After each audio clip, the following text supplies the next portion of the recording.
This is Epic Book Recaps, a podcast that offers complimentary audio summaries of influential nonfiction books, making learning a smarter experience. Capitalist Manifesto by Robert Kiyosaki. Step into the time machine, my friends, and let's zoom back to the groovy year of 1973. Our hero, Robert Kiyosaki, returned to sunny California after bravely serving his country in Vietnam. But hold your horses, because there was no warm welcome awaiting him. Oh no, he had to ditch his military gear for civilian clothes faster than you can say peace and love. The war protests were raging, and poor Robert found himself caught in the crossfire of hostility. Talk about a major reality check. Now picture this. Way back in 1959, a wise dude named Nikita Khrushchev, leader of the commies, warned that America might slowly slip into the clutches of communism, all thanks to the charming influence of socialism. Back then, people probably shrugged it off, but not our man Kiyosaki. Nope. He started to wonder if there was a nugget of truth to those words from the past. And now, fast forward to the wild year of 2020. The good old US of A was more divided than ever. Folks were up in arms, screaming about cheating in the presidential election. And just when you thought things couldn't get crazier, along came the COVID-19 pandemic, forcing everyone to hit the pause button and ponder the future of our great nation. That's when Kiyosaki noticed something that made his eyebrows reach for the sky. Schools were teaching our future leaders all about socialism and Marxist ideas. Talk about alarming. But hold on to your hats, my friends, because here comes the kicker. Kiyosaki wasn't about to sit back and watch his beloved country dance its way into communism. Oh no, not on his watch. He decided it was high time to educate the masses about the beauty of capitalism.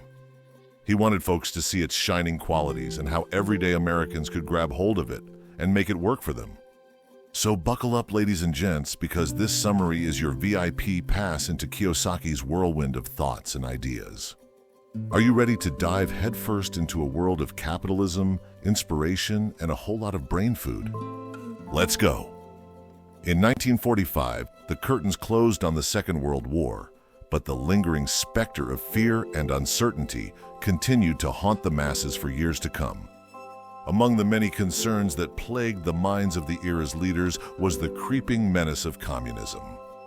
They warned that this ideology would slink into society like a sneaky thief in the night, a notion that stuck with the populace as they kept their eyes peeled for any signs of this dangerous doctrine taking root in America. The fear of communism didn't evaporate after World War II. Instead, it morphed and flourished within the very fabric of American society and education. People were taught to dread it, viewing it as a hidden peril that could strike at any moment. This pervasive fear seeped into every aspect of life, influencing government policies and infiltrating classroom teachings. Americans were urged to remain vigilant, fostering a culture where unwavering loyalty to the country became of paramount importance. This enduring trepidation had a profound impact on U.S. society, leaving its mark on artistic decisions, educational pursuits, and even personal connections. It shaped the way Americans perceive freedom and government control, extending its influence far and wide. For instance, take the conundrum of student loans. At one point, it became a major headache when individuals borrowed excessively to finance their studies and found themselves unable to repay. Some argued for government forgiveness of these debts, while others cautioned that such leniency would only encourage further borrowing without any consideration for repayment. As the government delved deeper into the realm of student loans, some saw it as a slippery slope toward greater control over personal freedoms, including financial choices. The ceaseless barrage of accusations and suspicions eroded trust in public institutions, resulting in a decline in civic engagement. The debate surrounding student loan forgiveness encompasses more than just economic policy.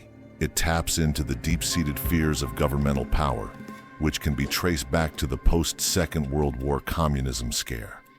Fun fact, the Red Scare refers to a period of heightened anxiety about communism in the United States. The first Red Scare took place after World War I, 1917-1920s, while the second coincided with the Cold War, 1947 to 1950s. While serving in the U.S. Marines, Kiyosaki forged bonds that surpassed mere friendship. These comrades were his chosen family, the ones who braved treacherous skies together, shared meals at a familiar table, and created countless cherished memories. As a lover of flight, Kiyosaki found solace in piloting majestic warbirds like the CH-53 Sea Stallion, the Jolly Green Giant, and the Huey gunship. In the midst of the Vietnam War, he fearlessly commanded these mighty machines, engaging in combat and fighting tooth and nail for survival. But as the conflict escalated, the enemy grew cunning, employing advanced technology to push the Marines to their limits. Life on the military base was a constant battle for survival, a waiting game for orders that could change everything. And then, a mission of utmost danger was assigned to them. They had to fly low, defying enemy fire, and plunge headfirst into intense combat. Despite their training and expertise, the fear of rockets flying their way made all their preparations seem insignificant. The brutal truth of war is that even if you do everything right, you can still find yourself a victim of its merciless grasp. One fateful day, their helicopter was struck, hurtling towards the unforgiving sea. Panic consumed the team, haunted by the memory of another team lost in the same manner months before. But Kiyosaki and his comrades defied the odds, escaping the wreckage and returning to the safety of solid ground. When they finally returned home, they were met with scorn and ignorance from those who could never comprehend the trials they had faced. Yet, who can we truly hold responsible for the anguish of war? Is it the leaders who orchestrate these conflicts, the ideologies that fuel them, or the individuals who pull the triggers? Upon closer examination, the blame falls on us all. While those on the battlefield bear the burden of direct combat, they are but pawns in a larger game, operating under the command and influence of leaders and the prevailing ideologies of their governments.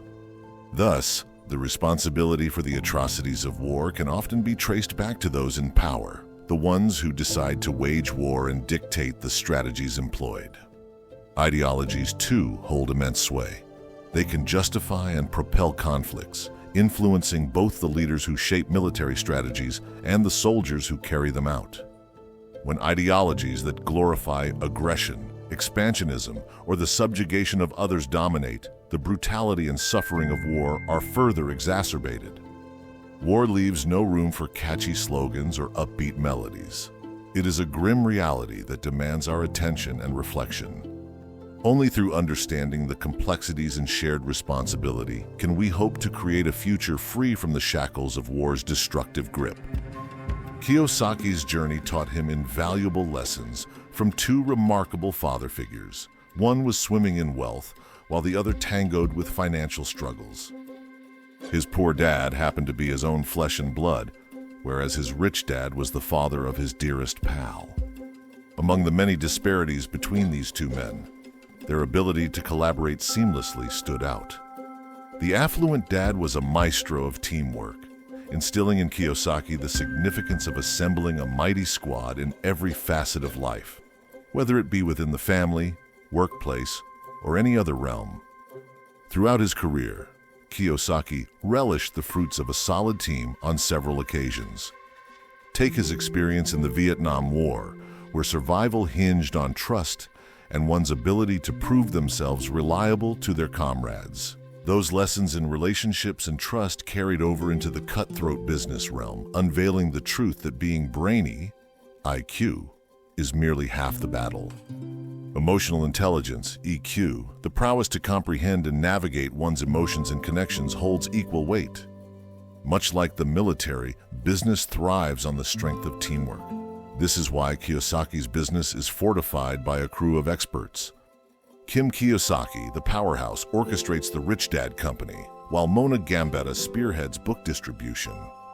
Legal quandaries find their resolution under Garrett Sutton's watchful eye. Tom Wheelwright provides sage tax advice, and Ken McElroy ensures people flourish in the real estate realm, minting money.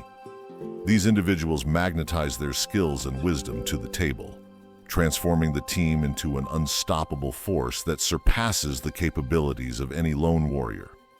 Kiyosaki firmly believes that surrounding yourself with a team of brilliant minds in their respective domains is the gateway to triumph. It's not about shouldering the burden single-handedly, but rather standing shoulder to shoulder, with each person giving their utmost. From his rich dad and his stint in the military, Kiyosaki gleaned precious lessons on leadership and the paramountcy of a crystal-clear mission. Contrary to the narrow-minded focus prevalent in traditional education and certain business circles, Kiyosaki's business ethos champions the power of teamwork and shared objectives. Anyone who would sever a bond over a mere difference of opinion simply doesn't deserve the honor of your friendship. Let's delve into the incredible phenomenon of wokeness and its profound impact on our society. Picture this. You wake up one fine morning and bam, your whole perspective changes. Suddenly, you're seeing the world through a new lens, spotting injustices, inequalities, and social issues that were previously hidden in plain sight. That's the power of being woke, my friends. It's like swapping your regular glasses for a supercharged pair that brings glaring problems into crystal clear focus. Originally, wokeness emerged as a response to the racial discrimination and injustices faced by our black brothers and sisters in the U.S. But oh, how it has evolved. Now, it encompasses a wide range of social issues, from gender equality to LGBTQ+ rights, and even the environment. It's all about recognizing that these struggles are interconnected, affecting us all. Naturally, this concept of wokeness has ignited passionate debates. On one side, we have the cheerleaders, praising it for raising awareness and inspiring people to challenge the status quo, fight for what's right, and create a fairer society. On the other side, we have the naysayers, claiming it goes too far, dividing us instead of uniting us, and stifling diverse perspectives in the name of political correctness. But hold on, folks. Being woke has fueled some incredible movements that have brought genuine change. Look at the mighty Black Lives Matter movement, rising to prominence after the tragic loss of George Floyd. It has shaken the world, demanding justice and reform in the realms of racial equality and policing. And let's not forget the powerful Me Too movement, shining a global spotlight on sexual harassment and assault, paving the way for vital conversations about gender equality and accountability. Yet, there's a flip side to this coin. Critics often raise concerns about the dark underbelly of woke culture, the dreaded cancel culture. You know the drill. Withdrawing support from public figures and companies that have said or done something objectionable. Sure, we need to hold people accountable, but let's not get lost in an endless cycle of outrage, my friends. Here's the thing. While it's essential to stay woke and fight for our rights, we must also tread carefully. Diving headfirst into every single instance of injustice can leave us paralyzed. The problems may seem insurmountable, overwhelming us with their complexity. So let's strike a balance, shall we?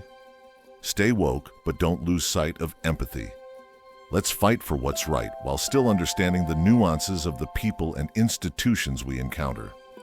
In the end, my friends, it's about finding that sweet spot, a place where wokeness fuels positive change without drowning us in an ocean of extremes.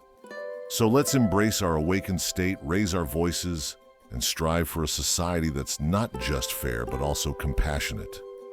Together we can make a world that's truly woke. 2020. A year that threw challenges our way. It wasn't just about the global health crisis, but also a crucial political time for the United States. Remember, Donald Trump's bid for re-election failed, marking a turning point according to the wise Robert Kiyosaki. Brace yourselves, folks, because this shift towards socialism is like a blast from the past, straight out of Karl Marx's playbook. So what's the deal with this shift? Well, socialism means the government takes charge of providing for people's needs, and even controlling parts of society like education. And guess what? Kiyosaki believes the U.S. started moving in this direction in 2020. More people relying on government support and changes in education systems are just a couple of signs that individual responsibility is taking a back seat. Say hello to a society where the state has more control. But hold on, this is just the first step towards Marx's vision of communism, where the government controls everything. The US is like a brave pioneer, completing the first stage in 2020. Are we ready for the next stage? Brace yourselves, folks, because it could mean even more control over our lives and less freedom. Yikes. But hey, let's not lose hope. The future isn't set in stone. We all have a role to play in shaping it. Kiyosaki believes that the only way to prevent communism from taking over capitalism is by educating people on the pros and cons of both systems. Knowledge is power, people. Now let's talk about the main difference between capitalism and communism. Capitalism is all about individual freedoms, with the government keeping its nose out of personal lives and economic activities. On the other hand, communism wants to abolish private property and have everything owned and managed by the state. Talk about extreme, but wait, don't confuse communism and socialism. Socialism is like a little step towards communism. The government doesn't have complete ownership, but it sure knows how to regulate major sectors. It's like playing a game of Monopoly with the government holding some of the prime properties. Sneaky, right? So which side are you on? Are you team capitalism, where you get to enjoy your individual freedoms? Or are you team communism, where the government takes charge of everything? The choice is yours, my friends. Remember, we hold the power to shape the future. We are the architects, not just the victims of fate. Let's make it count. Step into the riveting realm of economics and politics, where the intricate tapestry of our past unravels before our very eyes.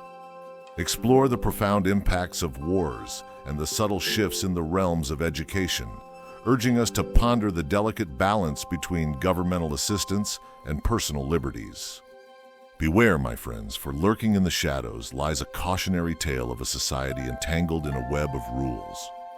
The mesmerizing allure of socialism and communism beckons, promising equality, but shackling economic freedom and personal choices.